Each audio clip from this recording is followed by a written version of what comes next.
would like to begin by acknowledging the traditional custodians of the land on which I live and work, the Gundungurra land and people. I pay my respects to their elders, past, present, and emerging, and extend that respect to all Aboriginal and Torres Strait Islander people. I also want to acknowledge the traditional custodians of the lands on which you, our listeners, are joining us from today. I recognise the deep connection that First Nations people have to this land, their enduring culture, and their commitment to the preservation and care for their country. This land was never ceded, and it always was and always will be Aboriginal land. Welcome to Beyond the Surface. This is a space for conversations that sit at the edges of faith, identity, power, and recovery, especially for those of us who have been shaped, stretched, or harmed by fundamental religion or high control systems. Some episodes are personal, some are reflective, some are educational or curious, or quietly disruptive. All of them are grounded in lived experience and a deep respect for the complexity of leaving, questioning, and rebuilding meaning. We will be talking about religious trauma, various forms of abuse, cult dynamics, queerness, and recovery, not in neat answers, but in honest conversations. In listening to these conversations, some parts might be heavy or activating for you. Please take care of yourself while listening and feel free to pause or step away if you need to. I'm Sam, and I'm really glad that you're here with us. Welcome, Meliesa. Thank you for joining me. Thank you. It's good to be here. I'm so excited to have you. We just very quickly had to hit record because we've been talking for 15 minutes and I was like, shit, if I don't hit record, we're going to talk for the entire time and not record any of it, which is always a good sign. So for my regular listeners, they are so used to storytelling episodes. We're going to do a bit of a mixture today in terms of we're going to talk a bit about your story, but we're also then going to move into, I guess, some of the mechanics and the behind the scenes of a particular high control group. And I have had some wonderful guests from this group in past episodes. And so people will know a little bit about the 2x2s or the truth or the way or whatever name you are used to using for that group. So before we get into the story, because we're going to be talking about some of the mechanics, I would love you to give, I guess, just who are these people? What is this group? Well, that's a big question because who they are, what they raised me telling me that they are is a completely different answer. I was raised in the one true way of God that goes all the way back to Jesus and an unbroken line from the time that he sent the 72 apostles out and told them not to take anything with them. And they went in pairs. And from Matthew 10 and the time of the apostles all the way up until the present day, there's an unbroken line in church leadership, and we are the real Christians, and the Catholics broke off from us. Here are the books, the verses in Acts where Peter and Paul disagreed with each other and went separate ways. That's where the schism happened. That's where the Catholic Church begins. And we are the original Christianity. That's what I grew up with. Fast forward years, and I get a copy of The Secret Sect and find out, and Cherie Kropp-Ehrig has got the best history of the 2x2s. It's called Preserving the Truth. She goes into all of the details. It was around 1897 in Ireland. It was a man named William Irvine. He was converted by a Presbyterian minister, then went to the Faith Mission and got trained, and apparently was still taking Faith Mission funds while he was off in Ireland, starting his own religion. They kicked him out by about 1914, and after they kicked him out, they stopped talking about him. And when new converts came in and they had this story about how they were proceeding just like the apostles did in Matthew 10, they allowed the new people to create the mythology that they went all the way back historically that far, and they deliberately did not correct it. And then people, the workers and the leadership, started telling that story that I grew up with. Okay. And so if we sort of move into your story a little bit, what did you grow up with? What did you know about the world? What did you know about what you were supposed to believe about yourself, about other people? What did that look like? Well, 2x2 children are allowed to go to public school. So I did go to public school. We were supposed to be the only Bible that those children would ever read. We were supposed to be an example. There was a lot of pressure on us to dress the part. And that was a very strict religious, particularly for girls, no cutting the hair, no makeup, no jewelry, dresses, looking very religious, and that this was our piety was going to convert other people around us. I was there most of our social interactions were with other people who were part of the religion. It's very insular that way. But when I was 7 years old, my father, who was 4th generation, 3rd generation in the 2 by 2s, he decided that he was going to quit going to meetings, and this was a big moment for me because this is when I realized you could leave, because before that, I didn't think they'd let you. I mean, what is that even like to realize that at such a young age? Well, the thing is that children all think that their childhood is normal. So Yes. for me, and 2 by 2s are very big on presentation.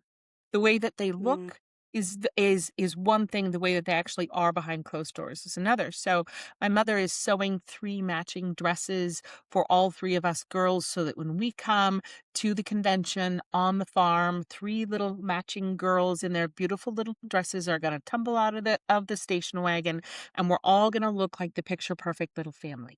That's that it's the selling of the simple life that's very alluring to people who've ever been a part of a high control group, and that's what it looked like on the outside. Now, as we know, the underneath of that is all kinds of different levels of abuse. yeah. And one of my biggest gripes of people who don't understand high control systems or cultic systems is that they will look at videos, photos, or just, footage essentially of the kids and they'll go, my goodness, they're such well behaved kids. How beautiful is that? And I go, actually, that's not beautiful. That's horrific because they're not well behaved. They're well trained. And so what is it like to be the good kid, so to speak? And if you're listening, I'm in inverted commas, like the good kid in a system like the 2 by 2s because it's not well behaved. It's well trained in compliance, right? I have seen a 7-month-old baby taken out of the same 1-hour meeting 3 times and spanked for making noise. And at 7 months, there is no concept whatsoever inside of that child as to what this is about. We've talked about in the exes groups about how we would play meeting with each other when we were children, and we would do all of the pieces of the meeting together with each other, which the workers, our clergy, talked about as proof that this was the Spirit of God working within us. But one of the things that we would do is we would take our dolls out of our little pretend meetings and beat them. That's how you get those quiet children. So again, why I just mentioned there's this outer facing perfection. There's these very perfect, very quiet children. And you said that's horrific. And you are absolutely right, because what creates that is a level of abuse that is horrific. And we should all be aware of what that pretty picture looks like from the inside.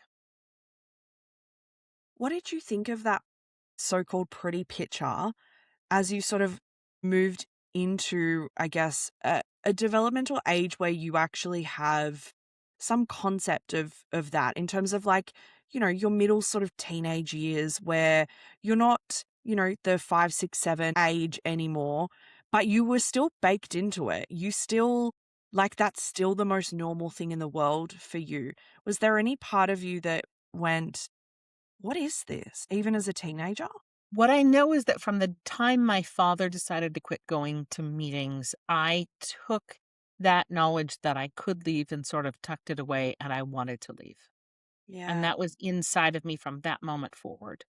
Uh, and what I did with that is redouble and really get serious about the religion, which is often a reaction that people have. And so I was 8 years old when I stood up and professed at Chelan Convention. And that's, an example of letting children make adult decisions. You tell the child that they're responsible for their immortal soul and that this is appropriate. And that's how it went for me. Then as I moved into my teenage years, there was always this push pull.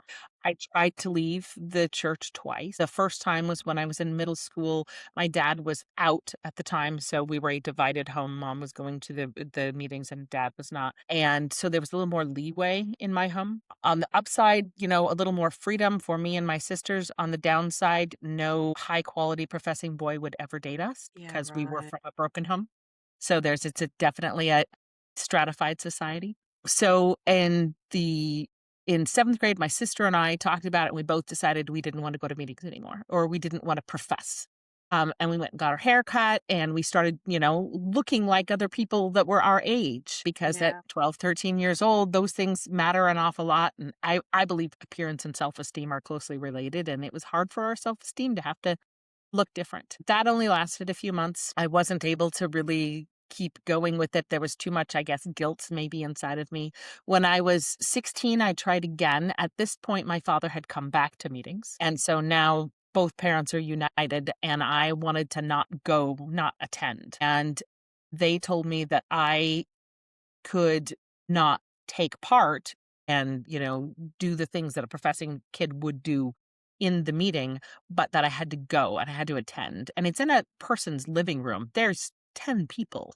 So your lack of engagement is going to be noted. And so about the second or week of this, the elder comes over to me with tears in his eyes and says, "We just wish you'd come back." And again, the guilt and all of that, it was just, didn't have the strength to do that. So there was always a push-pull. Also, there was an additional layer for me, because when I was 14, I had a conversation with the overseer of my state, and I was questioning whether I was being called for the work. We were always being told that the work was the highest calling and the best and what we should aspire to. And so I questioned that, and he left me with the impression that absolutely 100%, yes, God was calling me for the work.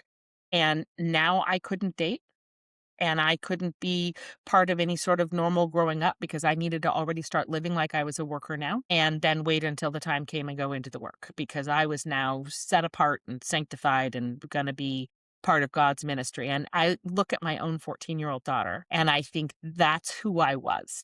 That is the age that I was. And putting that kind of an adult responsibility on that child is just wild to me. Why did that man not have the wisdom to say to me, it'll still be here when you're 25, go be a kid? Yes.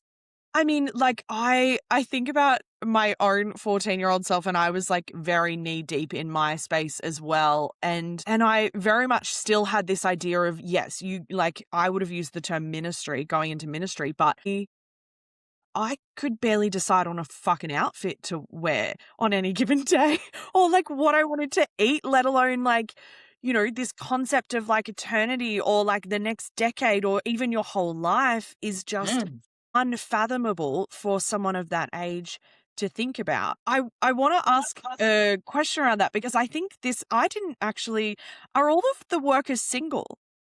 Yes. Goodness, even I didn't know that. No, yeah, it is a life of poverty, chastity, and obedience. Right. So it's basically like an extension of the Catholic Church, of like the priesthood or the nunneries. Right. Okay. A nun is really the closest parallel. Yeah, right. And so that they go in by twos, that they stay in people's homes. Well, that's why they can't have a relationship, because they're living in this itinerant lifestyle for all of their lives. And it does terrible things to people's mental health. Yes. Okay. So, yeah. So what does a 14-year-old think about the fact that like now you've just been told that there is like a calling from God that you are now supposed to be celibate for the rest of your life? Well, number one, I believe sounds like really unfun to me. Exactly. So number one, I believed him. Yeah. Well, I mean, why wouldn't you? The truth, right? Yes. I've got no framework that would question that at all. Yeah. That's the thing that I'm grappling with when I'm 16, when I decide I'm going to quit professing, because I have a boyfriend.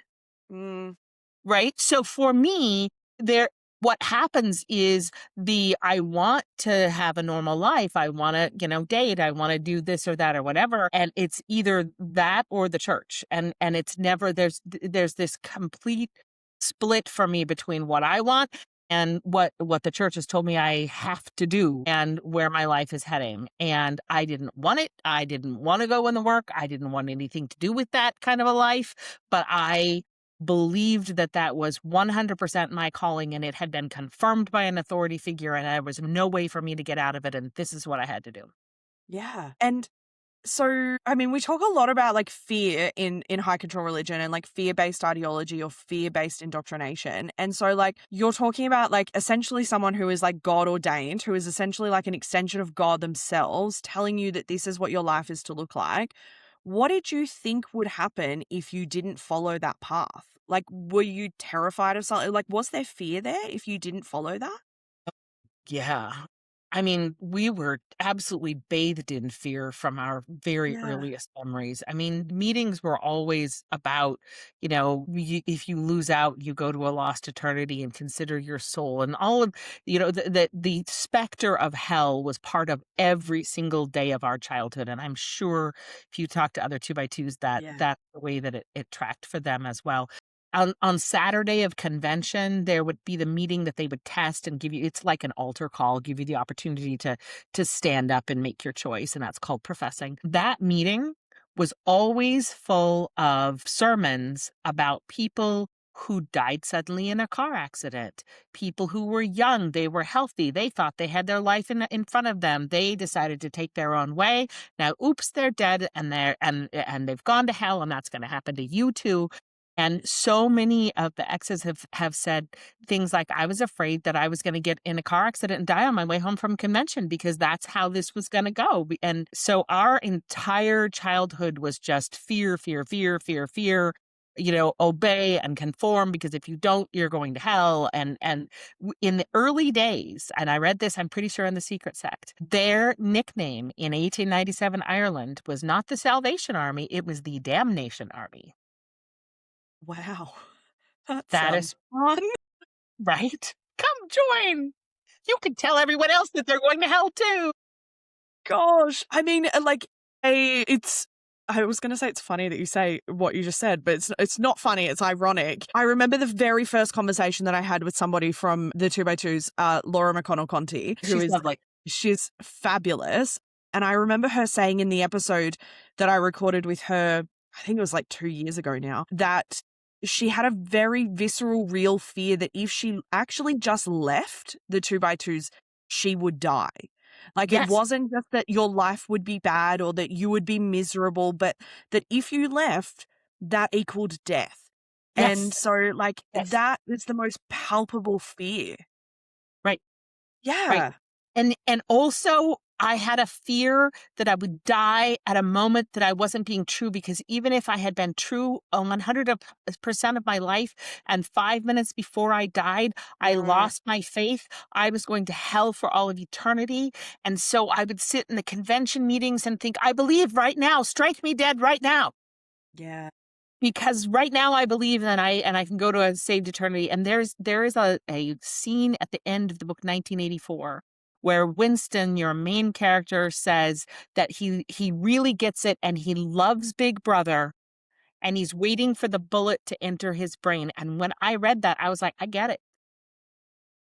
That is exactly what I was like. And some of my friends have called it a death cult. And I think that this is consistent across high control groups. There is an obsession with death.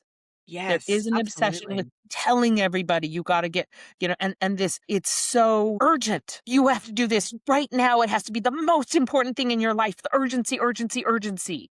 Yeah. And I think this is like, for people who are listening who are not from like a closed insular group like the 2x2s, this is not unique to that group either, because like people will know my story in terms of like the space that I grew up in, and a lot of my guests have come from evangelical Christianity spaces.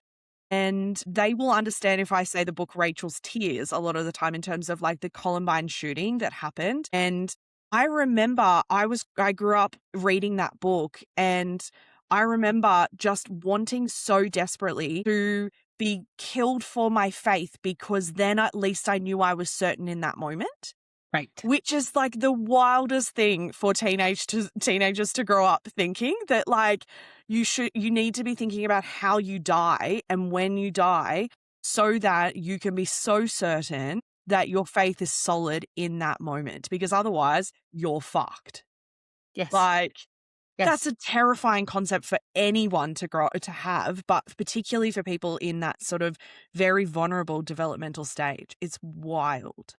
And that is why you are activating their nervous systems Yeah. into a fight, flight, and keeping them in that state over and over and over for years. And I don't know about you, but now I have complex PTSD, Yeah. We all do, I think.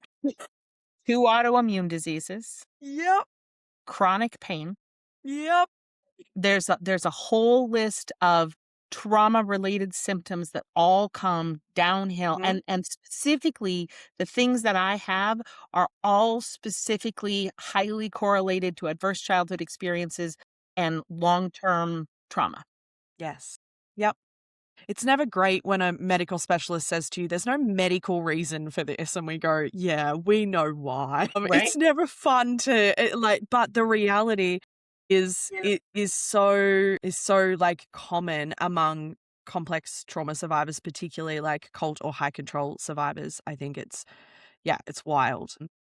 Now, I know you did become a worker for a bit, right? So tell us a Yes. little bit about what that looked like because like I've had a few people sort of mention that, but not Mhm. necessarily like what does that actually look like for you? Ugh. Well, you give up everything. So here I am in my sophomore year of college. I'm at the university. I have a 4-year tuition fees and books scholarship, which is a really big deal. I am 2 years into a 4-year program, and they come back to me and say, "Okay, time's now." And it was the summer following my second year. And, I had said I wanted to go do this, and now they were like, "Okay, time for you to go and do it." So I was 20 years old, and I was up for a scholarship to go to Germany for a year. I can't even It was a Rotary scholarship and would have sent me abroad for a year. Who knows how my life would have gone if I had done that. Gave up the Yeah. scholarship, gave up my additional 2 years at university scholarship, and then got rid of everything I owned. I pared it down to what was in a couple of suitcases. I remember getting down to where I had 14 skirts and then being like, "Oh, that's just way too many," and then paring it down further from there. I remember putting all of my possessions on the floor of somebody's living room and going through them and who was getting this and who was getting that, and I had a car and that my dad sold it, and I don't remember what we did with the money on that because I gave away all my money too. So Kind of sounds like you're preparing for death. right? Like Yeah. it's like what Yeah. happens at the end of life when someone knows that they're dying and they're dispersing everything that they own. Or when people get suicidal, yeah. Yeah. So then I went to Oregon because that's what I was told to do was to go to preps in Oregon. Now from this moment on, none of your decisions are your own. Live where they tell you to live. You eat at what's at the table. You get up when people are getting up. Everything about your schedule, everything about your day, everything about your life is out of your control. This is what it's like in the 2x2 ministry. I go to preps. They're like, do this job. I go do that job. They tell me do another job. I go do another job. Preps is preparations. These are we're on the farm getting it all ready for a convention that's going to happen a month from now. And we're all doing jobs and work and all of this stuff for a month in preparation for this. So I go and I do that. And I'm living in a sort of a dormitory with other sister workers. And there's a couple of other ones that are just going into the work. And it's kind of cool because we're going into the work together and da da da da da. And so that's where, and I remember just feeling like I wanted to cry all the time. And then the list comes out and you find out where you're going to be and who you're going to live with. And you have no control over that as well. So now I've been stationed on the south coast of Oregon and I'm from Montana. And I was stationed with somebody that I know. So great. My older companion is going to be somebody that I know who I actually liked. Then we have that convention. We go to a second convention, which is where the young workers all speak for the first time on Saturday morning. And this is how this is done. There's lots of tradition around it. And so I'm at this convention and I speak on Saturday morning. And from there, I get in a car with the woman who has been assigned as my companion. And from here on out, every choice in my life is hers. And my job is to follow her and to do what she says and to stay where she tells me to stay. And of course, we go stay with, some of the members of the group, and we're going to live here for a couple of days. And has set up where it is that we're having our gospel meetings. And I show up at the gospel meetings and I preach my part of it and she preaches her part of it. And there's no directions. There's no seminary. There's no theological training. You're just sent out into the work because God's going to teach you. And you just do what they tell you. And I start to get sick because I'm eating other people's food and I don't have any control over what it is that I eat. And so I get sick, and there's a med that I've taken before that has worked for me, but like my companion doesn't want me to. She has a different plan, and she wants me to do this particular homeopathic sort of remedy thing that happens to make me actually quite a lot sicker, to the extent that I ended up having to have surgery and permanent effects from that. Once I needed the surgery, the decision was made that I would go home and stay with my parents for the surgery and the 2 months that it would take for me to get better, recuperate. And so it's about 9 months or so after I've gone into the ministry that I head back to go back to Oregon, and I stop in Missoula, Montana, where I had been at the university, and I spend a day. And I go and see people, and I stop in at the Honors College, and they say, your tuition fees and books, your scholarship is back today, no questions asked. I go to the financial aid office where I used to have a job and I was a work study, and they're like, your job is back today, no questions asked. I stop in at residence halls because I was an RA, because my parents made too much money for me to afford to go to get any financial aid, and I didn't qualify for any help, and they wouldn't help me go to college, so I was in this big conundrum. And because of my scholarship status, financial aid had pulled strings and got me into a resident advisor job at 19, which was very young. But I go back to residence halls, and they're like, your RA job is back, your tuition, your room and board today, done. You just let us know. Say the word. Now, I haven't even been looking for this input, but I stop in to see people, and everything is now back in a day. But I continue on. I continue on to Washington. I meet up with my companion, and it's really interesting because the particular woman who was my companion had done some self-help, personal growth therapy kind of work. And I Very know, ominous. I know. Well, it's odd because everyone is like so anti-therapy in these groups, right? There were other people who were like, oh, I hate this self-help movement because people start getting self-help and then they leave the truth. And so I get into the car with her, and she's like, how was it at the university? And I tell her, could have had it all back, but I'm going to buckle down and I'm going to go forward and I'm going to do all of this stuff. And it was her opinion that 20 years old was too young to be called into the work. It wasn't the way they used to do it. The overseer was an elderly man who was making questionable decisions. She had an opinion about that. And she said to me, what if this is God's way of letting you go back to the university? And she didn't have to tell me twice. No, I bet. And again, permission from an authority figure, right? Yes. It's an authority figure that tells me I have to go into the work. And as soon as an authority figure gives me permission to choose to leave the work, I went right back to the university. So, and that's really lucky for me, because people who've been 10 or 15 years in the work, think about what a trap this is. Yes. You have no job. You have no resume. You have no possessions. You are about like a person who's been homeless on the street for 10 or 15 years, and you have no resources whatsoever. And when you leave the work, there aren't necessarily people who are going to help you get started because you left the work. And one family member said to me, well, I'm afraid if you were my daughter, I'd tell you were on your own. You'd have to go figure it out yourself. And this is because when I went back to university, this family member was grouching about the fact that my father was giving me a car that was nearly a 20-year-old car because I had sold mine a year prior when I went into the work. And this was too much generosity. Yeah, right.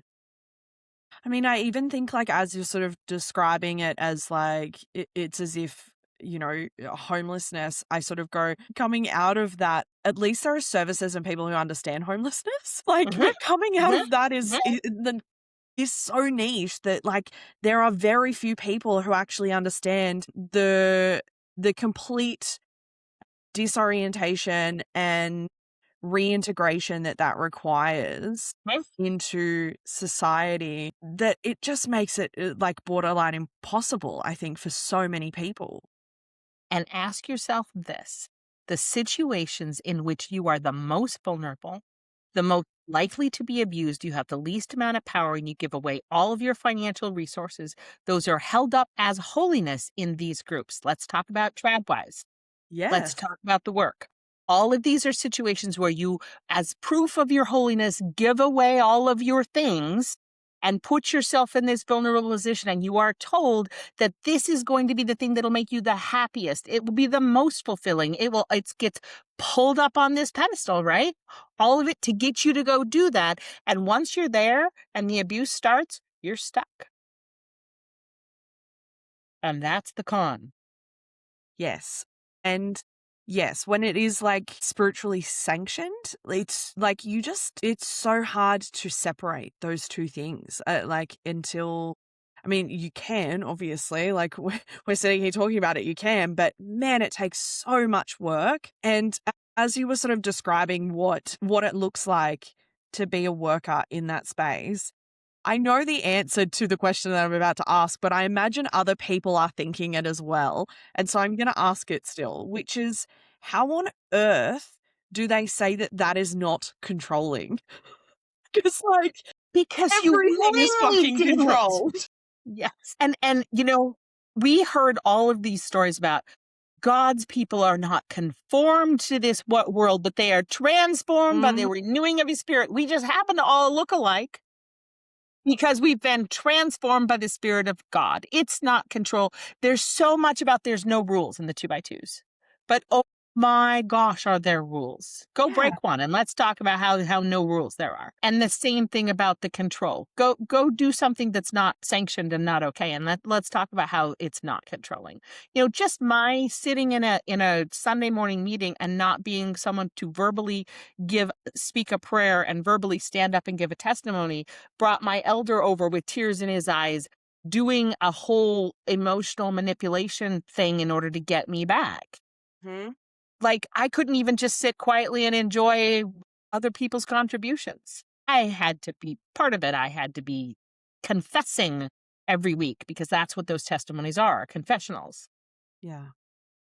Okay, I want to move into like some of those terms that you just said in terms of control and manipulation and things like that. And before we sort of get into like the mechanics of it, like what was it like for you to start having some of that language? Because I talk about it all the time in terms of like the power of having language to describe what happened to you is absolutely invaluable, because until that point, it's kind of just, is this just a me thing? Is this specific to me? And there comes a point where you are able to sort of separate that and go, oh no, this was like a systemic ongoing thing that was done to me.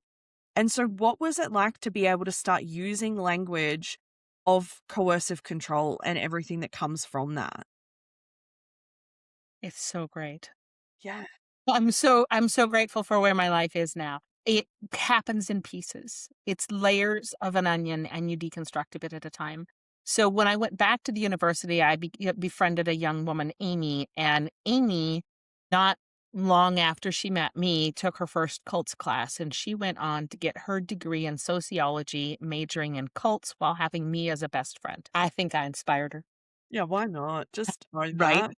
Exactly. So she clocks it early, and she has this conversation with me in the student union building, and she starts explaining how cults work and has a conversation with me where she's kind of direct. And I'm telling you, I noped out so hard I can't remember that conversation. She remembers it. I have no idea. I just blanked it right out of my head. When she saw my reaction, she decided to take a different tack. And so she just kept giving me all of this information about cults because that's what she studied and that's what she was into. And for 7 years, this young woman doles out information to me on cults. She arranges for me to have an interview with the cults professor at University of Montana. And I'm not sure exactly when that happened. Maybe that's later. There was a guy that she had met that had briefly joined the 2x2s. She arranges for me to meet him and have a chat about all of the things he knew about the 2x2s. This was after I had left the church. So my understanding that I grew up in a religious cult doesn't happen until well after I've actually left the church. I read the whole secret sect to myself, oh, they could have faked this, they could have faked that. And I'm just extremely skeptical and slow to really come to realization. So it's around 5 years after I actually leave the 2x2s that I call her up one day and go, I think I grew up in a religious cult. And she goes, yeah, I've been trying to tell you that for That was time. I'm so glad you've joined the conversation now. Yeah, that was a slow unrolling. And the thing is that there's so many layers of mind control that you can't blame yourself that it took you a while to get it, because they did that to you deliberately. And if you were born and raised, they did it to you before you had speech or critical thought. That's why they like kids. They Yes, it want to is. get out before they can actually know different and teach them that this is capital R reality, because then you have no other self but the one that the group built. So if you're out there and you left one of these high control groups, you are trying to build a self as an adult that never got built when you were a child because you weren't allowed really individual identity. This is a huge psychological project. Do not underestimate. I say to other members that left the church, what we did is the Mount Everest of church leaving. Don't underestimate how extraordinary it is that you got out. And whenever you start saying, why did it take me so long to get it? Look at the people who still don't get it. What you did by finally getting it, even if, like in my case, it took 7 years of somebody telling me. When you finally get it, you actually got it. That's the take home here, because it was so much harder than anyone can really put words to. To this day, it is the hardest thing I ever did. And I am sure that I am not alone in saying that that is how it feels. Yeah, absolutely. And once you once you sort of saw it and you couldn't unsee it from that point, did you then go into um I might what is it like then for you to sort of place those ideas of mind control, thought reform, coercive control, indoctrination, all of those like big ticket things that we now have understanding for? Did you then just go like, this is like everywhere in this system? Like it's what it's built upon. It is. It is everywhere in this Yeah. system. It actually took a little longer for me to really put together the pieces that it's fractals from the individual and the abusive relationship to the cult to the authoritarian government is all the same set of dynamics. It's the small and the large, and it's the same things. And we should all be wary because authoritarianism is on the rise worldwide, and we need to be aware that that is the situation. It took me a while to really be able to put those pieces together, but certainly it is a freedom to be able to do that. I did a don't ask, don't tell with my family for a long time. And my bestie, Amy, the one I referenced, said it was as though she watched me for 30 years dance on the head of a pin in order to maintain those relationships. And when I finally had to go no contact, her statement to me was, you would have been well within your rights any time in the 30 years that I have known you to have gone no contact. And the fact that you only did it now is a testament to how loving you are and not how good they were to you. I would love you to talk a little bit more about that because I really hate the idea that no contact is selfish or is cruel, and I think the idea or is done on a whim because it almost never It's a long is. time It coming. is a long, arduous, often painful time that creates and causes more or new trauma. And it is the culmination point of like, I actually can't do this anymore. And so, what was that like for you to make that decision? Well, first, let me say the Dean Brewer scandal broke open a few things, and it sent me into a mental health crisis. Yeah.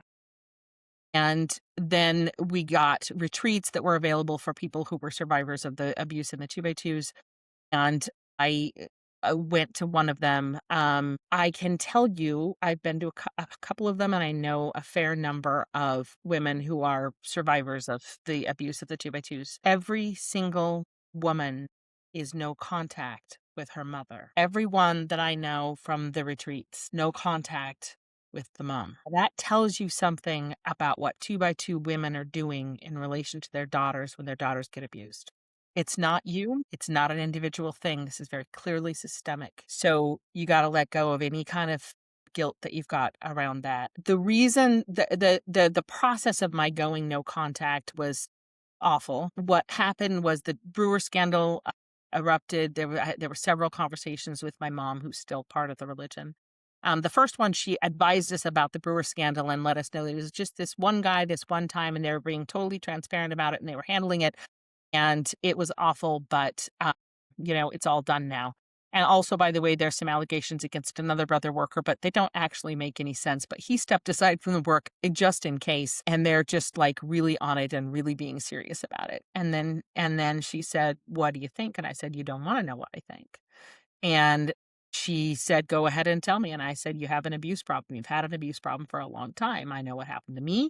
I know there's other people. I know that there is an abuse problem in this group." And she said, "Well, I know that you've been bitter for a long time." Now, bitter is a 2 by 2 code word. Mm, And that's what I answered her. I explained to her this is a cult code word. I don't think I used the word cult, but I did say that it's a code word.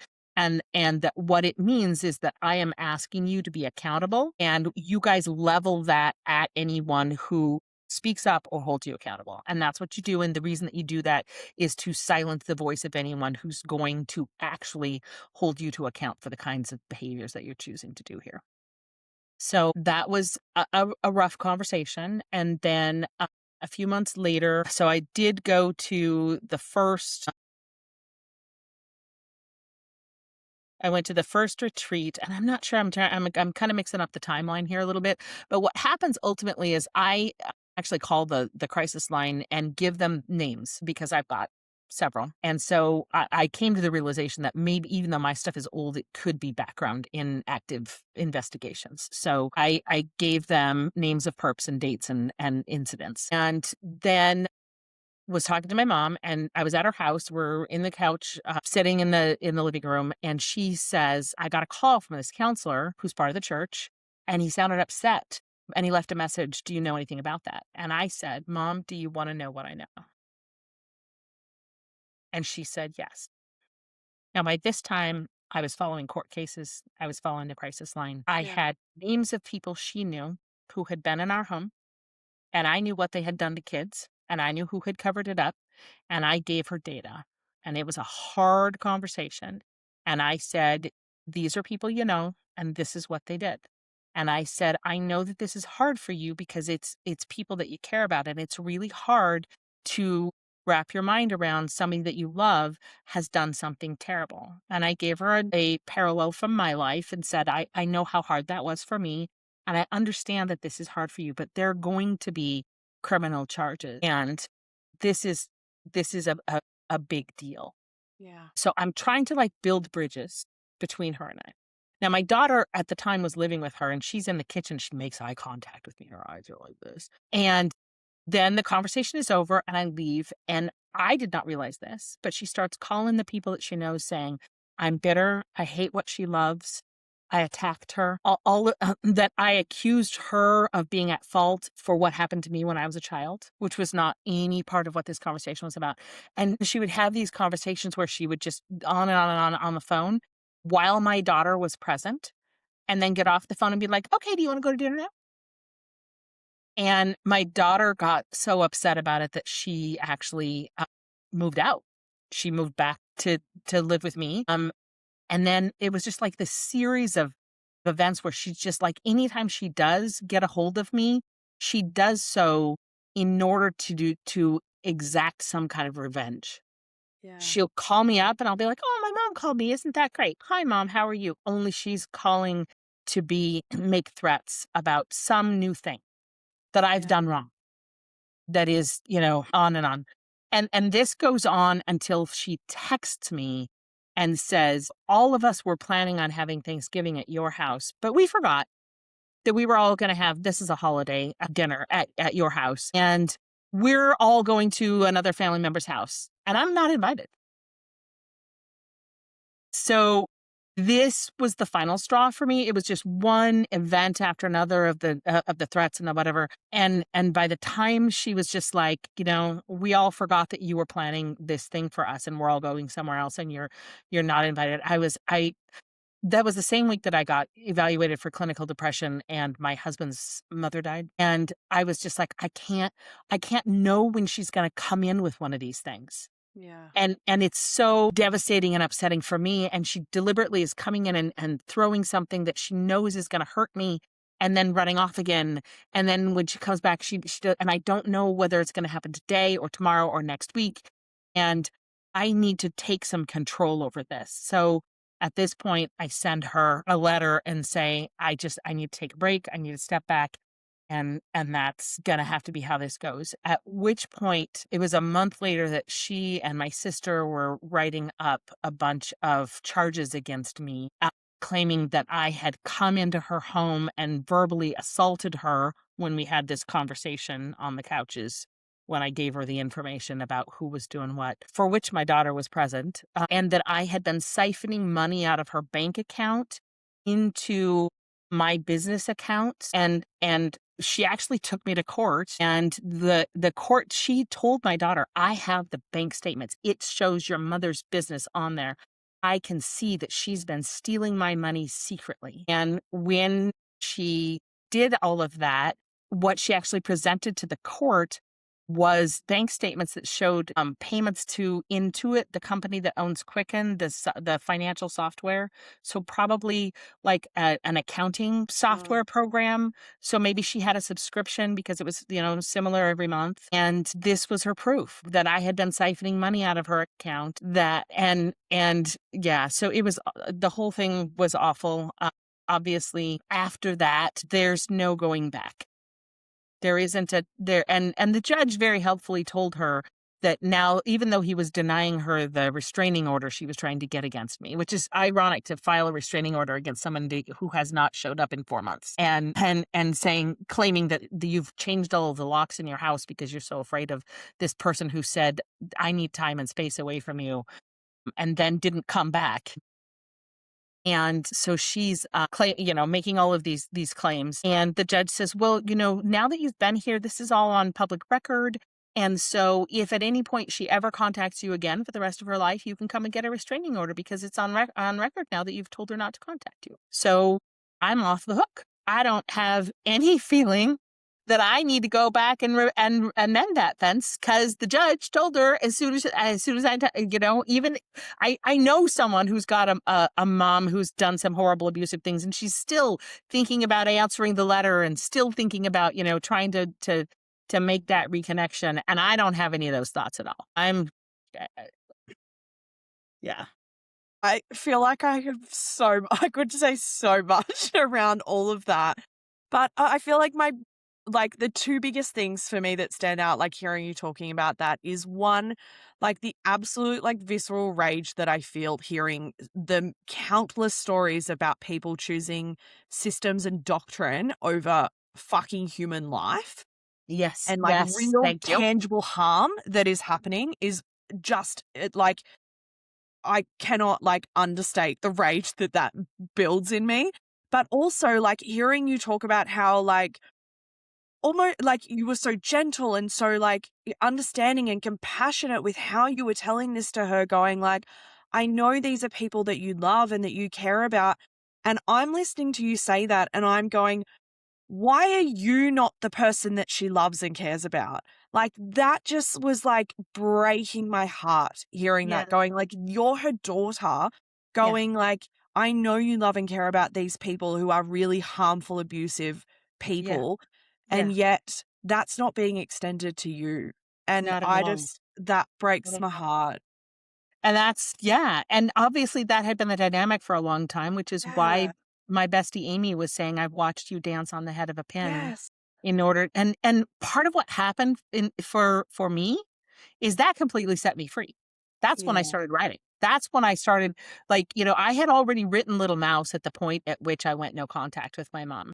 Yeah. She never got a chance to see it. I had told her about it and told her that I wanted her to see it. And it was in process of being with the illustrator, I think, at the time. And so what happened for me was I, at this point, have no person who is close to me who is still in the group. And what that means is I can speak about the group and I can speak about it freely and I can tell you exactly what it is that they're doing. And I'm not trying to maintain any relationships. When I met with the cults professor at University of Montana after I had left the church, and this again, Amy set this up, he offered me to come back every year and talk to his class and tell them about being from a cult. And I said that would end my relationship with my parents. I can't do that. I can't speak publicly because I'm trying to maintain these relationships with people who are still in the group. And, I was concerned that they would find out about it and that would be the end of my relationship with them. Well, that relationship is over. I'm never going to see any of those people again. I've cut them all out completely.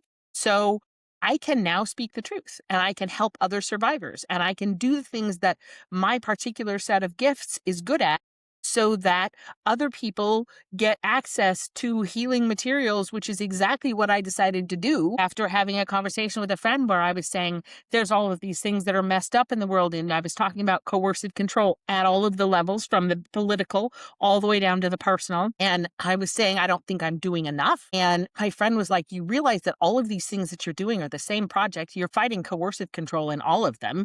My learning center, my political work, also my books. And I looked at this and I said, well, then I need to scale it up. Which one of these things could I scale up and reach more people and do more good in helping people recognize systems of coercive control and how they work and being able to free their minds from it? And it was Little Mouse and the Purple Door. Little Bee was already in production at the time that I had this conversation. I was already working on the journals and I was like, well, then why don't I just start putting some time into making sure that people know that they're out there. Little Mouse has been out there for a little over 2 years and it's never really done much. And all of a sudden, Little Mouse is selling. And that's just because I'm doing the work of getting out and talking about it, which I want to see the things that I've created be out there as resources for people who are coming out of high control groups, because we need resources and there aren't enough out there. Many of the people coming out of these groups are already adverse to going to therapists. Yeah. Some of them are in therapy. I totally recommend it. Any of the books and the journals that I've done work together with therapy. I have people who've taken them to their therapists, but there's just not enough materials that speak to the specific kind of wounding that we have or help us unravel what the mind control did and how it distorted our view of reality. It's really helpful to have some kind of materials out there. And so I decided to build them. And I want to talk specifically about your books in a moment, but there is one particular part of the coercive control piece that I want to hone in on because I don't think it gets enough airtime. I don't see enough people talking about it, or I see them talking about it like broadly and lightly, but I want to talk about financial abuse and like economic control because that is like so prevalent in insular and particularly like closed communities.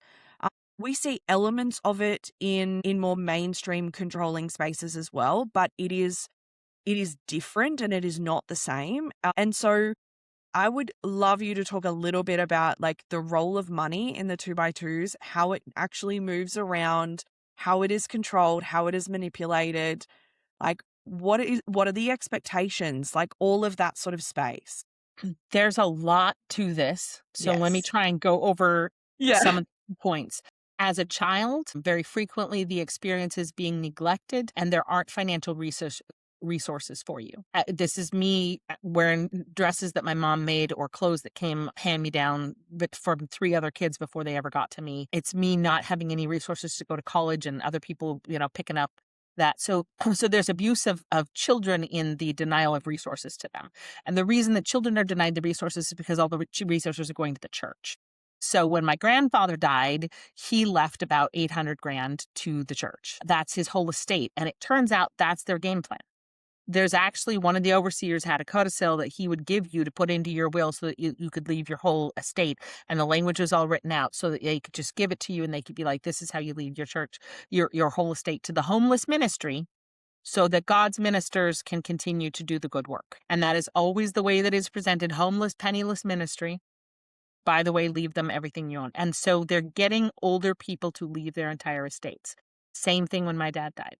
Part of what my mom is mad about is that she sold the house, gave the church hundreds of thousands of dollars, then gave me some money for my math program, which was a hefty chunk of change because it's an academic program. And then the Brewer scandal hit, and then she felt differently about me and differently about the money that she had given me. So, and also the specific way that she dealt with me, where she took our entire relationship and she made it about money. She's sitting there to the judge saying, I bought her this and I did that. Some of it was accurate, some of it wasn't. But literally what she had done is she had taken everything that I had done together with her to spend time with her and tallied up the money that she had spent and said that this was me financially manipulating her. Like, I was spending time with my mom. She was ultimately made a whole list of it and said that everything that she did was, and one of the things that she did, my adult daughter, who was, I think, 21 at the time, she says, and her daughter lived with me and she never once offered to pay me rent for her daughter living with me because my daughter was 21. And that would be a conversation you would have with my adult daughter. Again, like all of this stuff, and there's the blamey, I'm not going to give you any kind of resources. When I left, I was still driving that 20-year-old car that my dad had given me after I came back from the ministry. And he then started trying to use it to get me back in touch with 2x2s. If I was going to have that car, I had to go here, I had to go there, I had to do this, I had to do that. And so I sat him down and had this conversation where I left it open to him whether he wanted to give me the car and the title, as he had promised to do when I graduated from college, which I had now done, a 20-year-old car for a graduation present. That's really generous. And that he could either do that or I'd give him the keys, and it was either way, it could be fine. And the things he went on about how I was so full of self and he had done this and this with his dad, and never once would he have demanded the title from his dad because I was being so demanding. And finally, I just took the keys off the key ring and I said, so it sounds like your decision is made. And I handed it across the table. And then my mother starts to go off about, you two are just both so stubborn. And she goes out the door and walks around the block in her flip-flops and then comes back and says that she has blisters on her feet now because it's my fault because I gave the car back. And how was I going to get to work tomorrow? Was I cutting off my nose to spite my face? And of course I had a whole plan, which I looped her in on at this point. And I had a car by noon the following day and it was already in process. Money is used as a form of coercive control. And I cut ties with my dad financially at that moment. And there wasn't any financial doings between me and him, because if I let him do anything for me like a parent would, like a supportive parent does, he was going to then use that as a tool to try and force something on me. And I think it's that money is the tool of coercive control is a big part. But the 2x2s are kind of fascinating because all the money is in cash. Of course. So when I went to that first convention, when I was in the work, I was asked to turn in all of the money in my wallet, which I did, because then it was part of my testimony that I had given everything away down to the change in my wallet. Right. And then there was a redisbursement and someone quietly came and gave me an envelope with some money in it. And now this was the money that I was taking away with me from this convention. Now, it turns out conventions are a money-making opportunity because hundreds of people come in and they often bring a big cash donation with them. And they turn that in at convention time. And so the overseers and the people that are higher up are bringing in all of this cash money at convention time. And there is a situation where I think it was the Minnesota-Canada border where one of the overseers was headed out of the United States and into Canada and got stopped and searched and had $20,000 in cash in his car. So we have older brother workers with large amounts of cash. When Dean Brewer died, there were envelopes full of cash in his hotel room. There are the women in the work have a lot less money than the men in the work because people give more money to the men than they do to the women. Even so, I do remember one time when I was in the work showing up at somebody's house and having them have like $100 bills on our pillows. And that was given to us when we got there. I opened a cart and somebody had given me a large amount of money because they didn't realize that my surgery had already been paid for and they thought they needed to help me pay for surgery. And I took some of that money and I sent it to a worker in another country. And she wrote back to me and she said, yes, this is how the work is financed in other countries. This is the right thing to do. Keep sending money to overseas workers in envelopes, cash. That's how it's done. And so I would walk into a gospel meeting and a member would walk up and to shake my hand and palm cash to me in their hand when they shook my hand on their way in the door. Like that, it's always secret. It's always these ways that, like, I was probably in my late teens when I found out that my grandfather's estate was going to the church. Like, I had no idea that this was even a thing, but it turns out that it's actually something that they're doing a lot of. Yeah, and I can hear, and I've heard this said so many times in conversations around financial abuse and exploitation, which is, it's a really like uninformed thought, but if people want to leave their money to the church, that's their choice. Mhm. And so I would love you to talk about why this is both not a choice and also why this is not an individual thing. That this is like systemic financial control in a whole system and group of people, right? There's no rules until you break one. See how they react. Yeah. It's the point at which which I say to my dad, you can either give me the title or I'll give you the car. And he starts to go off about how and all of these judgments against me. So it's not going to come at you directly. You didn't leave this money to us and we're angry about that. You're going to lose your status. So that meeting that was in your home, oh, it's gone now because you're not really in good standing. There's something about your spirit and we're not sure, So it's going to always be indirect, but you're going to be punished. That is how it works. And so there's coercive control thrives when these things aren't spelled out, when they aren't said directly. But you will absolutely lose status and be punished and find people responding to you in a whole different way if you are not giving than if you are. And there are people who have status, they get called royalty. And I know that when my grandfather's money was given to the church, that my father was the person who took care of that trust.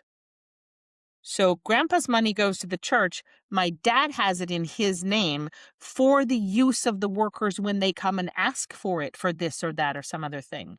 I also know some things that my dad bought that came out of that money. But there's no accounting.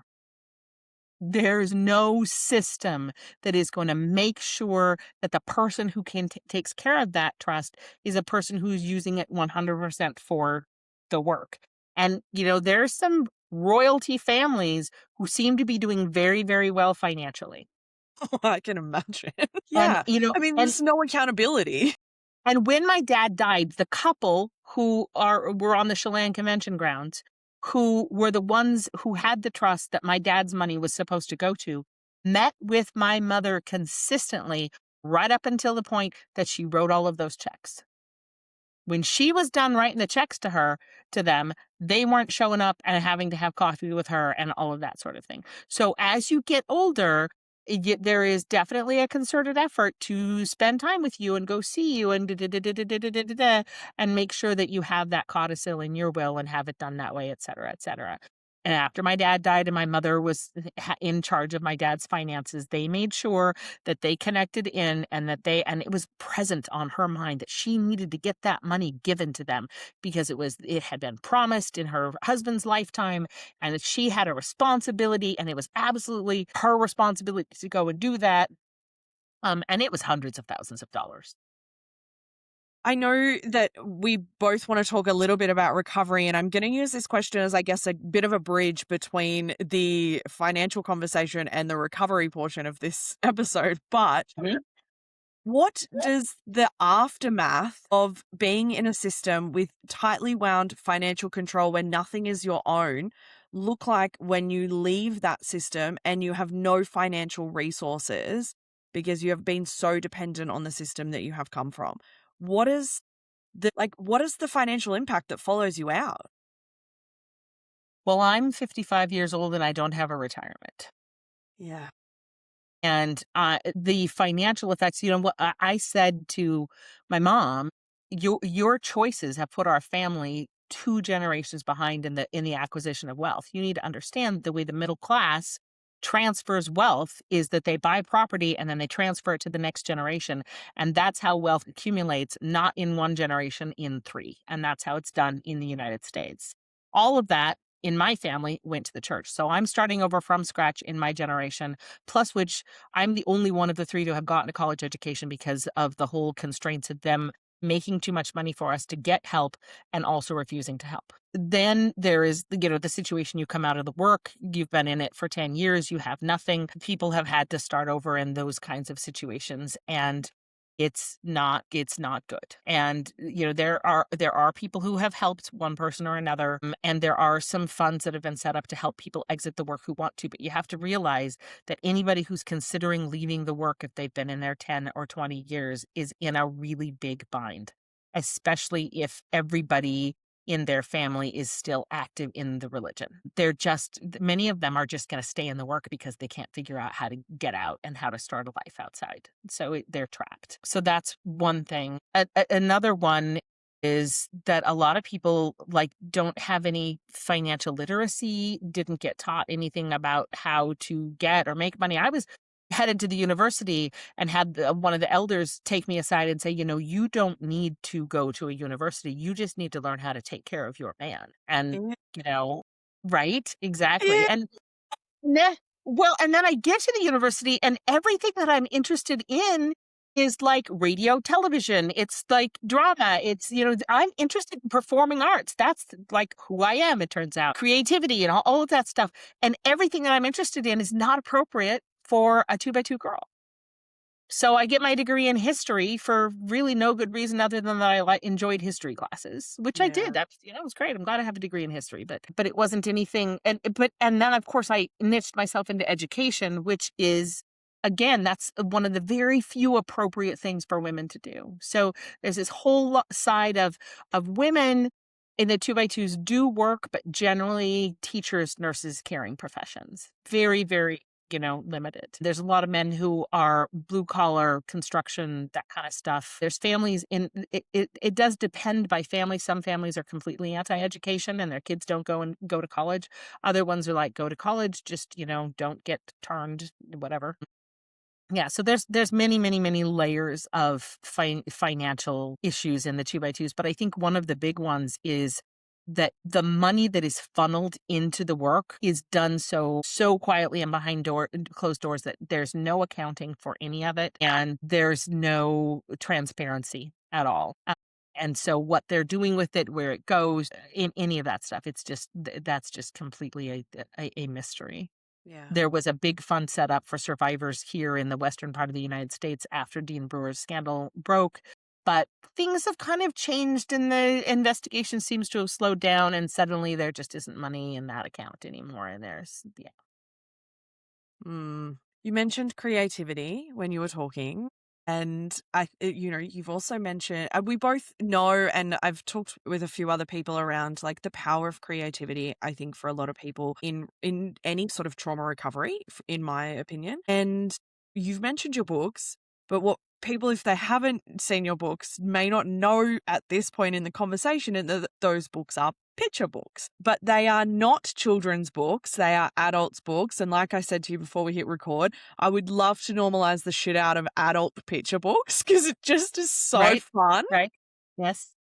And so I'd love you to talk, I guess, a bit about how creativity helped you in your own recovery, but also how the creativity that you've poured into the books has then been able to help other people, because I love the flow of. Thank you. Creativity is the healing space. Yeah. Every retreat that I went to, that's what we were doing. And the reason is this: coercive control starts with, don't trust your inner voice, trust me, listen to what I say, obey, conform, do what I say. The one thing that I can't let you do if I want to control you is have you have thoughts of your own. Yeah. So I'm going to shut down, and I'm going to call it the world, the flesh, and the devil. In the case of the 2x2s, your group may have had a different word for it, but it always is what's inside of you, that inner knowing, that's got to shut down. You got to only listen to us and only believe what we tell you. That's what makes you controllable. So the antithesis of that, and the therapists know this, and this is why they're doing the work that they're doing, is that every time you get creatively involved, you have to get reconnected to that inner self. You have to make choices that work for you. And that is what the recovery process looks like. Reconnecting to your own authentic inner self, whatever that is, and then finding your way to the self that belongs to you. Yeah. That's why creativity is so important. And so in The second book, the character is a character who has been taught to paint over her tail all of her life. From the very early memories, she's been taught to paint over her tail. And we're about halfway through the book when we discover that that underneath the paint is a rainbow. And she's living in a binary world where you have to either be red or blue, and that nothing else is allowed. And that it's when she finally uncovers, takes the paint off of her tail, and walks boldly home with the rainbow showing, that her parents don't even let her in the house. They meet her at the door and they throw her through the purple door and into the world, because they're not going to have that. The first character, and in that scene, little B is given a key by her dad to get back if she wants to. Little B doesn't use it that way, because you know what creativity means, that you take the key and you use it for your own purposes. What B does is she takes it and she waits, and one day she puts it in an envelope and she mails it to her little sister, Ellum. And the first book, Little Mouse and the Purple Door, very early on, starts with Little Mouse getting a key in the mail from her sister and not knowing what it's for. Yeah. And she's very into the early part of the book is what it's like to live in a high control community. Yeah. And this is what we miss. If We people miss are that. listening, go to YouTube and look at the video, because we're seeing it. We miss the community and the connection and all of those things that were the good parts of the religion. We got to start there and talk about what it felt like to really be part of it. And she thought that this was wonderful, and she thought that this was going to be her path. She gets the key from her sister. She's found out somebody else has disappeared, Ophelia. She's worried about her, but she's not allowed to go after her.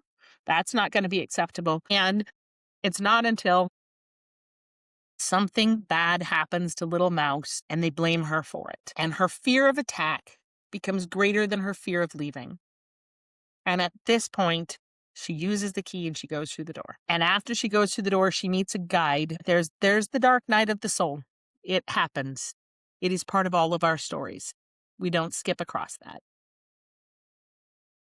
And she's dark and cold and alone, and she doesn't know if the sun will ever come up. But the sun comes up. That too is part of the story. And she meets the guide, and the guide character tells her the kinds of things that therapists tell us, the kinds of things that our friends tell us, the kinds of things that supportive people that we love tell us. They don't tell us how to think. He just explains to her that the city is a whole lot of villages put together, and you just get to pick the one that works for you. And you can try out this and you can try out that. And what he shows her is radical acceptance. And right in the middle of that, the parts of herself that she's been trying to edit all of her life because she thought that she was wrong, she has a transformation. And there was the acceptance from the other character was the thing that led to her transformation, because no amount of self-editing is ever going to get you there. It's connecting to your inner knowing and your creativity. And the journals are all written for you to take a creative path through your own story, to explore how all of these dynamics worked for you, and to retell your own story. And you can write it, or you can draw it, or you can tell it on TikTok. It doesn't matter what you do, but you find a creative outlet way to interact with the questions. And that's where the healing happens. It's not in the question, it's in your answer. And you're telling your own story. I love these so much. And they're not only that they're beautiful and the messaging in them is beautiful, but I just know how accessible they will feel for people when they first leave an all-consuming totalistic system or any high control system. The accessibility of being able to read a book about a mouse, not read a book about a survivor, Right. or a memoir, Right. the accessibility of that to be able to read something that feels separate enough of yourself, but that is not separate at all, is just so beautiful. And I love that. And yeah, I just think that's incredible. Thank you. And one of the things about allegory is that you bring your own story into it. Yeah. Allegory is, the second character, I see her and modeled her after some queer friends of mine and the experience that they had. But how many people have had an experience that something about their authentic self wasn't acceptable? It's the Yeah. same experience. So you read the character, the story of having to paint over who you are, and you go through the journal about the parts of you that, and it could be anything. Yeah. And a friend of mine said that she had had experience that was very different than mine, but it was a coercive control experience. And she read the attack sequence in Little Mouse and completely identified with it in an experience that she had had that was very different than mine. So that's part of the beauty of allegory, is that it allows you to access it and then bring your own story into it. And then creatively, you tell your own story, you explore your own story, and that's where the healing happens. Beautiful. Now, I feel like I've not asked you a single normal question that I would in any other interview today, but that's okay. But I am going to ask this one because I think it's always really nice for people to sort of like hear, like before I get to my final question, I want to ask this, which is that I like to be able to ask this so people sort of go like, is it okay that I've landed where I've landed, essentially? Because so many of us think that we still need to land in a particular place or in a particular system, particular belief. So I want to ask around what spirituality looks like for you now and what you think. And I remember in preparation for today, I heard you say in another interview that I certainly don't believe in a white male Republican God with a bad sense of humor. And that is probably my favorite sentence I've ever heard because the bad sense of humor bit really hones in on it. I love that. And so what do you believe now after coming out of that kind of system? Believing that there's a God that cares about whether you date this guy or take that job is like an ant sitting on an anthill looking up at a human and thinking that human cares whether I take this path or that path back to the nest. I think it's ego. I don't believe in that kind of God. Yeah. But I do believe that the entire universe is sacred. I believe in the fractals, and that from the whole universe all the way down to the microcosm, that all of that is connected in a very deep way that we only are beginning to understand. I try to not get ahead of science and just to say there's things that I don't understand. But the way that I look at it is this. We know that matter and energy never begin or end. They only change forms. So to me, it seems plausible, based on the law of conservation, the way it works everywhere that it works, that consciousness never begins or ends. It only changes form. And so to me, the way that what feels comforting to me is to think of it like a cup, which is the body, and the water inside of the body is the soul or the spirit or the essence of that which calls itself Meliesa. At some point, we're going to take the cup and we're going to throw it back into the river. And the essence of that which calls itself Meliesa will go back into the rest of it. It's still there. It's just not coalesced into this particular form. I think that there's nothing that we know in science that negates that as a possibility.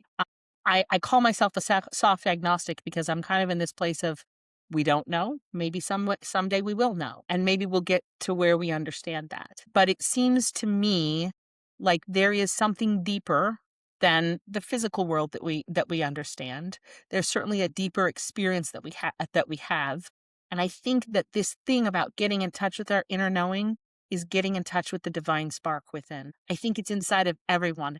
And what that means is if you're part of a tradition that says that only your tradition has the capital T truth, that's not true.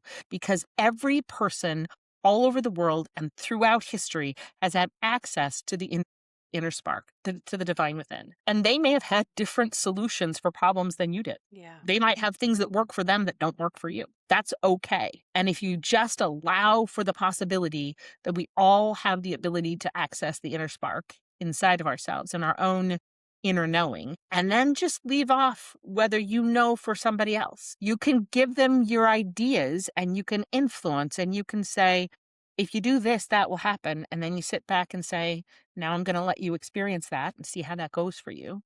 And wait 7 years until they call you up and say, I think I grew up in a cult. That's what it is to connect to your inner knowing.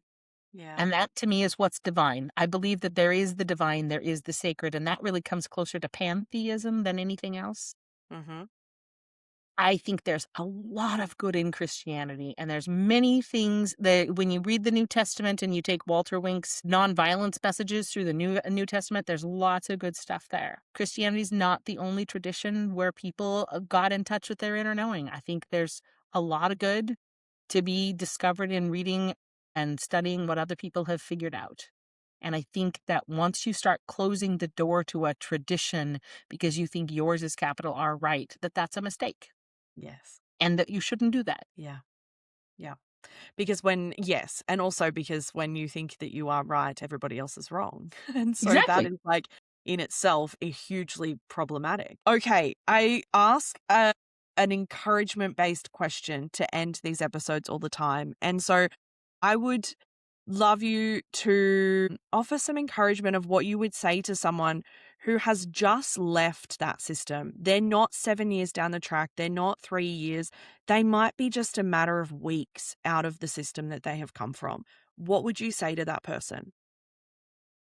You did the right thing. There's a reason that you left, and it was brave. Don't undersell how brave that was. It's so big, and it's so painful, and it's so hard. You did the right thing, and it gets better. The sun comes up. The sun always comes up. Beautiful. Thank you so much for joining me. This has You're been an welcome. absolute pleasure. Thanks for listening to Beyond the Surface. If this episode resonated, challenged you, or named something you've struggled to put words to, I'm really glad you found your way here. You'll find ways to connect, learn more, and explore further in the show notes. As always, you are good, you have always been good, and your story matters always.